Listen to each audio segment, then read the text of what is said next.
Welcome to You Can Talk to Me, a Beatles podcast. It's time to make our way across the universe and talk all things John, Paul, George and Ringo.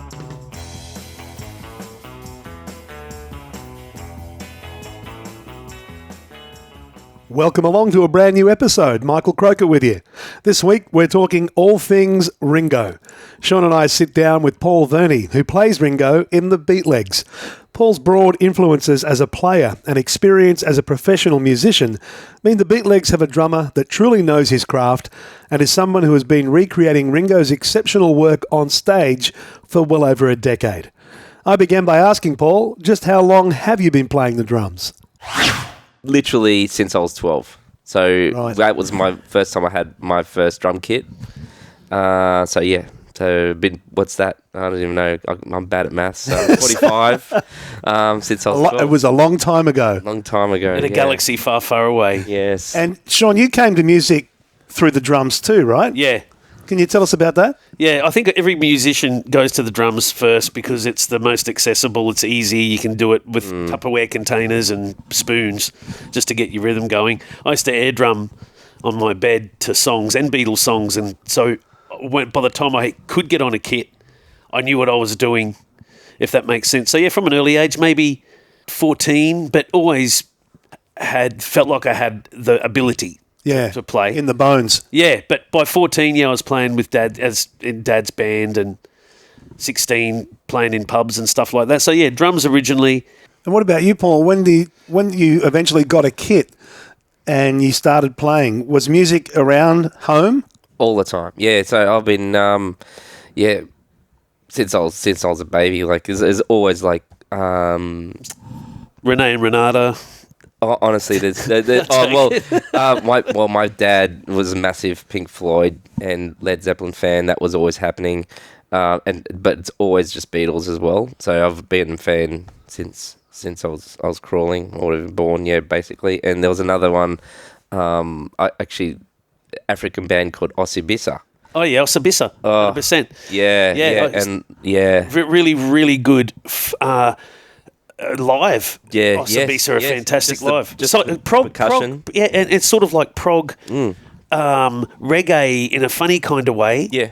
But yeah, I'm a fan too. Just funny that you said that. Sorry to butt in. It's really funny because that was there's one thing because all my uncles and everyone, my mum and the artwork on their albums was amazing. It's so good. Just thought I'd throw but that just they've got like I think 6 percussionists on stage or whatever. They got 2 drummers and I'm just like, oh, this is amazing because I've already started touching bass on Ringo and Phil Collins and they were my inspirations. But even just, I think, even just going back, watching Eric Clapton and Friends and Phil Collins was playing, I was like, oh, that's, I always loved Ringo. And then obviously listening to Ringo, I was like, oh, I really want to play drums. Because there was a point where I really wanted to play guitar. It was really funny. And I started touching the guitar in primary school, I think it was. And, but yeah, and I just couldn't get off the kit, just kept hitting. Your brother Dan's a bass guitarist, isn't he? Yeah. I always found that interesting that you've got 2 brothers that are, I guess, the anchor of any band, right? Yeah, that's you obviously with your bass and drums being your your bottom end. Yeah. That's rhythm section really. I think as soon as I started playing, he was like, oh, he just thought I wanted to play bass, and yeah, we just got together and. In my bedroom had my drums, and he ended up buying an acoustic bass, I think it was, or my parents bought him one, and yeah, that was history. Yeah, it's good. And when was the first time you guys were playing together as a band? As part of a band? I'd say 17, and he was legal. I know he was legal at 18, so I would have been 17. We were in a little band with my mate Pete. And he was just a killer guitarist. Never forget him. It was amazing. So when you say legal of age to be in in just playing in clubs, yeah. And then once I was legally going in playing in clubs, and we were that was as soon as I was turned 18, that was it. I was playing in clubs. Yeah, it was great with my brother. What is it about Ringo as a player that you think people maybe underappreciate from a drummer's perspective? Oh, yeah, it's a really good question, and I would say he's very underrated. Like after listening to when I was a kid, I'd be just listening to it. Oh yeah, no, the drumming's good, but actually learning them and actually really listening to them, being in the Beatles, in the Beatlegs, I should say. Then I started actually learning the drums, and I was like, oh god, he's very underrated, and there's a lot of intricate stuff in there. And if I would just tell anyone, just to prove them wrong, I would say, hey, look at the Beatles version of Long Tall Sally. Watch that. Go on YouTube and just watch what Ringo does. Live, yeah. To keep keeping it all together. And just the end part when he's paradiddling between the cymbals and the snare, on both cymbals back to the snare, and you just go, wow, hang on, hold it there. And it's just like, I'm going to just, put this in slow-mo so I can learn this. It's insane. In that space, I know when we spoke with Sam in our last episode, we were talking about that comment Paul makes in the film, the Ron Howard film, 8 Days a Week, where he talks about, Paul describes what it felt like when he felt Ringo drop in for the very first time, and he never forgot what that felt like. What's he talking about there musically when a band knows that that's the drummer? What does that really mean? It's a feel. Yeah, that's right. That's what it sounded like. It's the feel, like as soon as he... If it feels good, it's good. Yeah. And some people are, there are jazz drummers and there are rock drummers, but he had everything, and he just knew. Obviously, he came from another band that was very similar to the Beatles, and I think that's what attracted to him. They hung out a lot in Hamburg. That seemed to be the engine room of where they all got their chops. That's right. Just doing 8-hour sets and back to backs, and having to open up the repertoire. Because we don't want to repeat songs, so let's start learning musical numbers. Let's start learning B-sides. And start writing our own. Start writing. Yeah. So that seems to be where that work was done. And I think as well, going back to that, it's just the relationship they had with the band that Ringo was in, and they were already mates, and they just knew how good of a player he was. Let's talk about that. You hear a lot of stories of bands that made it big. Nirvana's another great example of that, where there was change of drummer after change of drummer after change of drummer. In a band, what are the dynamics that it might be that the playing's great, but it's not just about the playing, is it? No, it's. I think it's a lot to do with the relationship and being mates as well. The personality. And the personality is perfect word. Yeah, I think everyone just needs to get along. I think, and everyone just needs to gel together. Is there a musical language then? Is there such a thing as we have a musical language, even if we have personality clashes, but we have musical language? Yeah, I would say gel. Like you just gel, and you just know. I think as a musician, you just know that that person's the right person. You just always got this feeling, and if you play well together, that's a bonus, and everyone's got to be on the same page. It's like you couldn't be playing in the Beatlegs, I think in any tribute show, unless you love the Beatles. Oh, 100%. You can't. I've played in a tribute show. Sorry to interrupt. No. I played in a tribute show before the Beatlegs and that band, and the problem was with that band, except for the guy who was doing John at the time, I was doing George, there was no passion. No. The drummer had no passion for the Beatles, even though they probably liked the Beatles, but wasn't absorbed into those fills and those little things that Ringo does. Yeah, he was just doing it. He was probably just doing it for the money or something like that. You've got to love. So you have to, and not only get on with your band members, but I think if you're all on the same level as a musician and a big Beatle fan, that immediately puts the pieces of the jigsaw puzzle together quickly, fast, and the relationship's already there because you're on the same understanding musically. Does that make? Yes. Yeah. So the relationship connects really quick, and through Beatles music, yet again, it's like when you talk to a Beatle fan and they know their stuff in a musician, and they're a musician, you've automatically got the gel, I suppose, in the personalities. Anyway, Paul, there's a moment on film where Ringo's talking about working in the studio with Jeff Lynne in the 90s and putting together Free as a Bird. Might have been those sessions. And I think it's Jeff that suggests to him, maybe we need to get you a click track to sort of find where you need to be. And he responded, as he's retelling the story, I told Jeff, I am the fucking click track. What do you think to those of us that aren't musicians? What's Ringo really saying there? That he's the backbone and the beat of the music. So he keeps the tempo. When you look at what he's doing in Tomorrow Never Knows, that's not looped, right? That's not looped drums we're hearing. He's holding that down for the entire piece, right? Yeah. It's very tricky. It's very tricky. It took me a little bit to learn that one too. But yeah, it's very intricate. From a drummer's perspective, It's almost like Ticket to Ride, really. Yeah. But in a completely different sort of groove, just a little bit more upbeat, but still utilising the snare and the top tom. I'm thinking I might have that wrong, but yeah. It's a And I've heard Ringo say that he can't remember, if you were to ask him what I did then and what I did there, he can't always tell you because he would say, I rarely repeated myself. I did whatever felt needed to be in that moment. And so that moment's gone, now I'm over here. Yeah. What do you think of that? Does the fact that he would let himself explore and do things that you probably wouldn't expect as a drummer? Are there examples of that, do you think, as a player? She Said was a classic example because Ringo said, John's songs you could always experiment. And some of his best drumming is in a track, to me, is She Said. No, I've got stole that. your thunder. I was actually going to say that was actually one of my notes. I was going to put down. Let's talk about She Said. At least we're on the same page again. Yeah, this is what I was exactly. talking about That's before. good. So Revolver, it's one of my favourite ones, and it's got all the hits and all that sort of stuff in there. It like Ticket to Ride. What definitely comes up to mind because people don't even know he changes around the toms. Can you unpack that?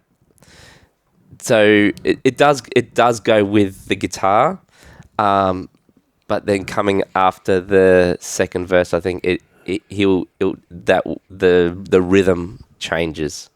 In the middle eight, there's don't know why she's riding that's right. so high. Where he changes around the toms. So it would be just like it'd just be just when he starts with boom, boom, boom, boom, boom, boom, boom, and then it comes back. Then it changes after the chorus. Then I'll just like and then it'd be boom, ba, ba, boom. Subtle. It's very subtle. But no one understands it. I've actually been corrected by our old manager, not mentioning any names, but he actually said, you played something different there. That was not right. I said, no, mate. As Paul does? No, what's right, mate? No, it was right. It was right. That was right. And I argued with him. And then I got him to listen to it, and he goes, oh, so sorry. Do you want a piece of this humble pie? No, this is not a humble pie podcast, mate. That was a whole other musical experiment. Peter Frampton. Yeah, he's So that was learning the songs. Obviously, when listening to when I was a kid, I just never thought about it, and then listening to them, I just go, oh wow. So, do you think the lack of that formal training? I think it was the same probably for Lennon. The lack of formal training and not knowing what you don't know allows you to freely express through your instrument with a little more confidence because you're kind of blessed in the fact that you don't know what you don't know. Correct. Did you have formal training when you started out? I was self-taught, and I was self-taught, and I just wanted to be a session muso basically, and I really wanted to delve deeper in there. And I know my technique wasn't right back then, and I was like, I just want to learn technique and actually read music because that's all I wanted to do was I just wanted that to be my full-time job and just be that session music, just go in the studio because I just ended up just enjoying going to the studio all the time. So I learnt a lot. What's the live experience for you now with the Beatlegs? Yeah, it's heaps of fun. Like I don't think I've ever been sick of it once. Really? Yeah, we always try and make sure it was fun. We always have fun now. But sometimes we've had ups and downs like any band. You know, you go play a gig and it's not what someone just moods. Something. There's always something. But generally, as Ringo says, once you're on stage, we're just doing our stuff and the bullshit's out the window, isn't it? Yeah. We just do what we got to do. We do the songs. And Ringo used to run on stage because he was nervous. I'm nervous at every gig. Like Rick. I don't know why. He's been doing it for 15 years. But that's probably not a bad thing. It keeps you honest, right? And it keeps you with some sort of edge. From a drummer's perspective, what are some of those early recordings where Ringo stands out to your ears? I reckon Help. Yeah? Yeah. Yeah, I've done that very fast. Believe it or not, there was one did get carried away. Gave everyone the shits. I couldn't sing it. Yeah, help, I need help. It is actually a fast song. I would a fast stress song. for people to listen to it again. Because it is. Listen to it. 100%. It is actually really fast. And Ringo, what he's doing there, and just, I love the way he gets the sound on the snare. It's almost like there's a rim shot in it, but I always play with a rim shot. Yeah, it's just, it's such a great groove. Yeah. And even Please Please Me is faster than you think. Really? Yeah. It is. It's insane. Like, because I do, now that I've got an electric kit, which is great at home. So before a gig, on a Monday, I'd dedicate probably about 2 or 3 hours. I'd meal prep and do all my whatever on a Monday. And then before I have to pick the kids up, I'd get on the kit and just practice for a couple of hours, and then you just go, oh geez, this is actually faster than I thought. Oh God, you start playing again. You go, oh, this is actually faster, and I'm still learning. It's like being a lawyer; you learn every day. Being a doctor, you learn every day. Yeah, There's no point of arrival where you've mastered the instrument. You're always discovering by the sounds. Yeah. What's a recording from Ringo like you just described? You're making discoveries when you start to play and you realise something like Please Please Me is really quick and quicker than you first thought. What other discoveries have you made through that catalogue of music over the years that surprised you and you've gone, there you go. I wouldn't have known that until I started playing. Yeah, well, one of them was Ticket to Ride, like what I've been mentioned. She said. One of my favourite songs, Rain. We've done Rain before. Can we talk about that? Have you heard the original Speed version of that? It was released in the Revolver box set. Yeah, I have, actually, yeah. And it's ridiculously quick. The whole thing is really fast. Yeah. And when you listen to the drums that are going on in something like Rain, because I think it's one of the best examples of his work without having your knowledge, why does Rain stick out? Because Rain, as she said, are 2 milestones for him, aren't they? Yeah. He's consistently busy on the kit. Yeah, so that I get in trouble every now and then because of Ringo Bonham. I call John does call me Ringo Bonham sometimes. But yeah, no, I do get, because I'm more of a rock drummer. But I enjoy it too. I enjoy when we're rocking out. When we need to rock out, we do put on a good rock show. Yeah, and Ringo does that live as well. He does go a bit. He goes a bit rockier when he's on. What's he doing there in terms of, if we unpack Rain for a moment from a drummer's perspective, because there's a musicality to his playing. Yeah. In that particular performance, like you said, Sean, he's busy, but he's busy with purpose, right? Yeah. It's also, we talked in the first structured episode about Paul playing bass on something, and that's busy but nice. But it's also it's musically going on its own journey within the musical journey of the song, right? Yeah, yeah. But it sounds like Ringo's doing something like that, particularly on those 2 tracks. Is he? From a drummer's perspective, can you describe what that is? If we were to talk about Rain, it's very structured. Like I think, and I wanted to keep it when we've only played it a few times live, and I actually really miss playing that one. So do I actually. But I think it was I don't know, it probably just maybe didn't fit the audience with the audience.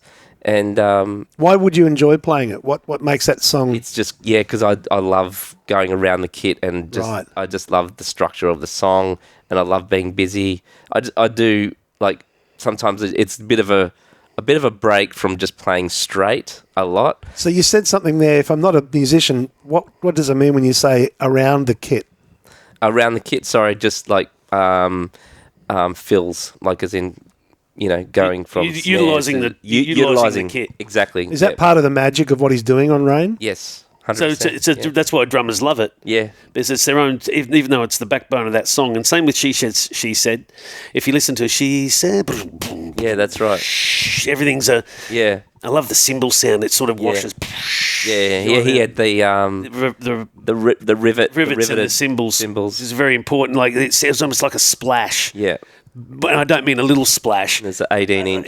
Yeah, just that nice. It had always sort of like an after effect when he'd hit the cymbals. Yeah, it's nice. Especially in She Said, you can really hear it. And that was ahead of their time as well. Like, and even in the middle eight, when I was a boy, what time is that? 3/4 time. Yeah. It's just amazing. Anyway, back to you. Yeah. No, it's. Yeah, I think, have we ever done that one? No, but we should. We've jammed it. We've jammed to it. It's because there's a lot going on, and that's it. It's a lot of dedication to rehearsing that song, especially on a drummer's point of view, because you don't want to overplay it. You've got to work out, hey, this is what he's doing, but I'll just do this anyway because it'll fill it in anyway, and that doesn't. Yeah, not that Paul does that, but we need to rehearse it to get that right, because ultimately it's a drummer's song. Yeah. Is it interesting to you that you both had in that band, you've got George as well as Ringo, who almost always only play in service to the track? Like, I think even Ringo never wanted to do a solo and had to be pressed into it for Abbey Road because his attitude was, I'm just here to play in service to the music. Is it a rare thing in a band to get a guitarist, a lead guitarist and a drummer to have that discipline, that humility?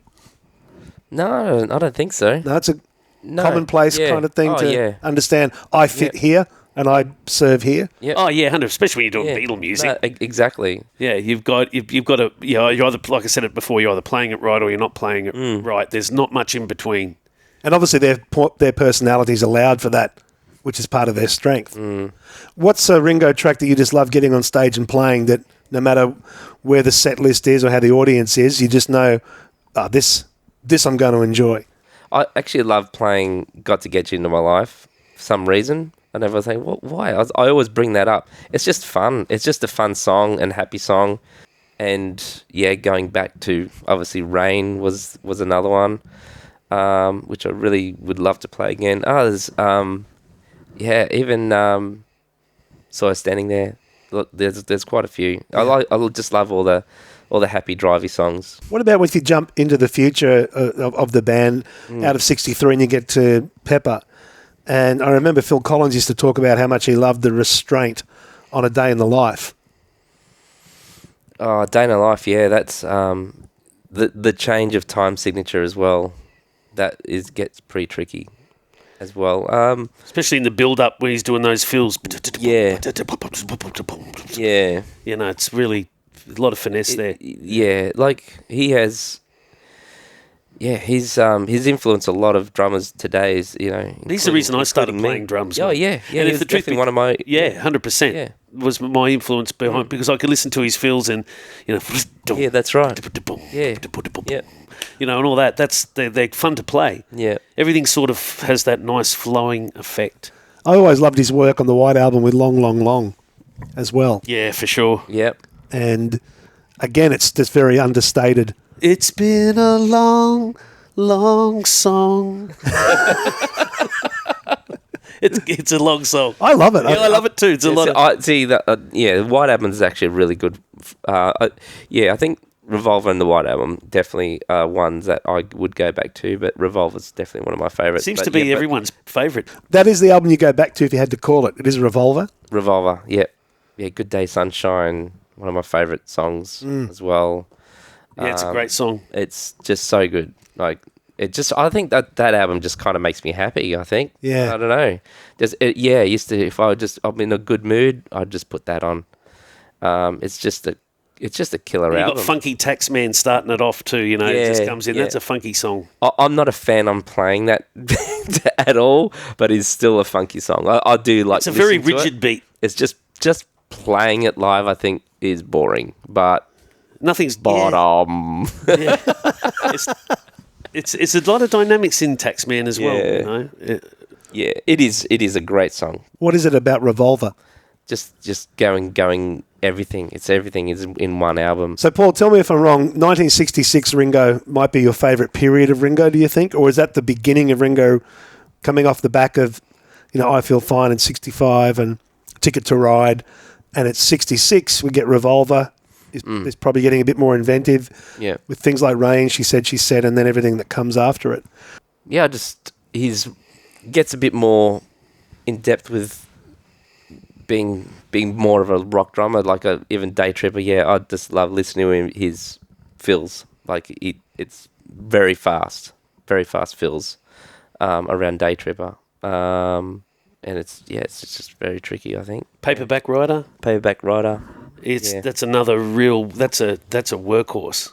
Yeah, and his drum sound, that Superphonic sounds so good. So it's like I do a in the hi hat. Yeah, the hi hat. It's got a little shuffle. In between the groove. Do you not hear Ringo repeating himself over the years? Like, he seems to be a player that wouldn't necessarily repeat. He wouldn't know himself. No, that's why. Yeah, he invents. Yeah, and that's why it's so perfect for Beatles music. Yeah. With the work he's doing on Come Together, that gets talked about quite a bit, particularly by drummers. What makes that unique? Just the rhythm around the toms and the drive he's got with the floor tom. It's just got that drive and that groove. It keeps people just dancing. The groove also sort of is so reminiscent of the 70s too, even though it's 60s, but that song's got such a 70s vibe about it. Yeah. It's like, I know it's 1969, isn't it? 70, but it's more, feels like it should be out in the early 70s. Like it's got created it for the 70s. Yeah. That's how that song feels to me. It's got the production and everything. It feels like it's around that Give Me Love period, it's just sitting so... Well, they sound like they're echoing in the 70s as they're checking out of the 60s. Yeah, that's what that album is. And then they're gone. And especially with, out of college, money spent, and the honky tonk, not the hanky panky, the honky tonk, the honky tonk grooves that he's doing in that too is a highlight. What does it mean when we say, that magic feeling, and Ringo hitting the top of that ride bell, it's so nice, they're the nice things to... Yeah, and the tip of that. Yeah, you know what, am I right? Yeah, that's right. He's really tapping that out, especially in those, I love the drumming in that. It's just so perfect, Ringo. He was unorthodox too, wasn't he, as a player, because... He's left-handed. He's left-handed. Can you just explain for us that don't know what that means when you say... He's a left-handed drummer. How does that make sense to someone non-musical? What does that mean? Obviously, some left-handers they'll have to change, obviously, in the opposite way of what a right-handed person would play. So the hi-hat would be on the right side because you always cross over. But Ringo, he's a left-handed player playing right-handed. He does lead with the left to go to the tom. So I've actually learned how to do that. So when I go around the kit, I'll lead with my left. Because that's the sound. Yeah, and I don't know. I've always liked to be authentic in this when I join in any band, like obviously with this. So I'll lead with the left. What's the option to not doing that? And if you did it the other way, you still get there maybe more efficiently, but it doesn't sound like Ringo. No, there's some that you don't. That's the unique thing, I believe. It's like his signature, I suppose, isn't it? Yeah. Let's just unpack Abbey Road real quick. Yeah. That album's filled with great moments for Ringo, not the least of which is Here Comes the Sun. There's beautiful work. Love that song, yeah. The way that it comes in there, Come Together. Of course. Oh, Something. Yeah, talk about that. You play that live. Yeah, I do like, because he does it sound, because with my toms, I've got a really thick ply to make it sound deeper, but yeah, when Ringo does it, it's like... One of his best is Magical Mystery Tour, coming in from that fast beat back into the groove again. Yeah, that's right. And the drums are so prominent, and it makes you want to play drums. Yeah, that roll up, boom, boom, boom. That's a good point. That's another one of my favourites too, actually. To play right. That. Yeah, because he's drumming so fast in that.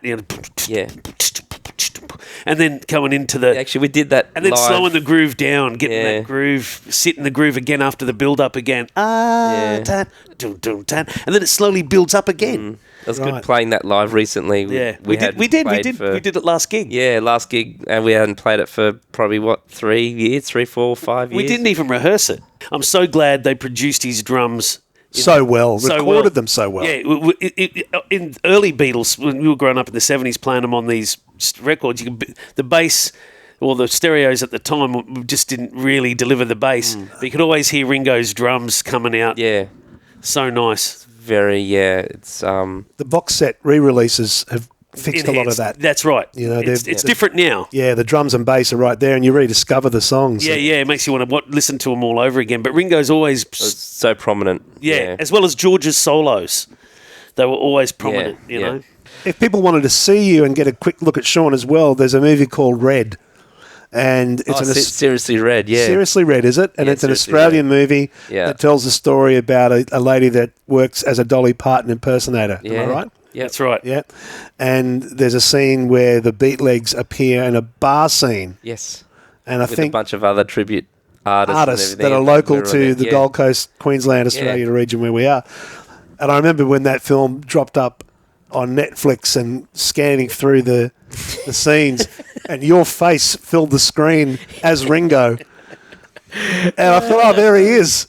That was funny, yeah. My parents actually called me up. They went to see at the movies, and I'm like, "Oh, you're famous." I mean, what are you talking about? I was like, "Oh, you took up the whole screen." I was like, what? No offense to the guys, but yeah, Ringo. You were the close-up. It was quite funny because Ringo. They said, "Oh, he's such a good actor in this movie," and then he ended up getting a lot of work. Yeah.